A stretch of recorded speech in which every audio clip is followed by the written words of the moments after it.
আজকে রান্না করছি আমি দই চিংড়ি। দই চিংড়িটা কীভাবে রান্না করছি তোমাদের কাছে একটু শেয়ার করব। গরম গরম ভাতের সাথে দই চিংড়ি হলে আর কিছুই লাগে না। আজকে লাঞ্চে এটাই রেখেছি। তার সাথে রেখেছি আমি চিংড়ি মাছের মাথা যে আছে সেটা ডাল দিয়ে পকোড়া বানিয়ে নিয়েছি। চলো এবার কীভাবে রান্না করলাম সেটা তোমাদের কাছে শেয়ার করছি। এখানে আমি 300 গ্রাম চিংড়ি মাছ নিয়েছি, লবণ হলুদ মেখে পরিষ্কার করে ধুয়ে লবণ হলুদ মেখে নিচ্ছি। আর এদিকে টক দইটা ভালো করে আমি মিক্সার গ্রাইন্ডারে গ্রাইন্ড করে রেখেছি। আর তেল দিয়ে কড়াইতে চিংড়ি মাছটা ভেজে তুলে নিচ্ছি।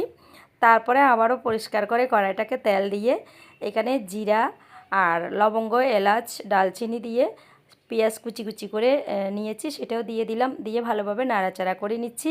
এখানে আমি একটু টমেটো দিব, কারণ এখানে লঙ্কা এবং হলুদ আমি দিব না, কালারের জন্য একটু টমেটোটা দিচ্ছি। টমেটোটা গলে গেলে কালারটা আসবে। আর লবণ দিয়ে দিলাম। এক এক করে সব মশলা দিয়ে দেবো। তোমাদের ভালো লাগলে আমার ভিডিওটা শেয়ার করে সকলের পাশে থেকো আর শেষ পর্যন্ত দেখার অনুরোধ রইল ভিডিওটা। এখানে আমি এক এক করে সব মশলা দিয়ে দিচ্ছি। জিরার গুঁড়া, ধনিয়ার গুঁড়া, আর দিচ্ছি একটু আদা রসুন বাটা, আর 5-6টা কাজু বাদাম বাটা দিব, আর টক দই দিয়ে ভালোভাবে মশলাটাকে কষিয়ে নেব। আর ইউটিউবে দেখলে সবাই একটু করে সাবস্ক্রাইব করে নিও, আর ফেসবুকে অবশ্যই ফলো করে পাশে থেকো। আর ইউটিউবে সাবস্ক্রাইব করতে কিন্তু পয়সা লাগে না, নতুনদের জন্য বলছি। ওকে, চলো।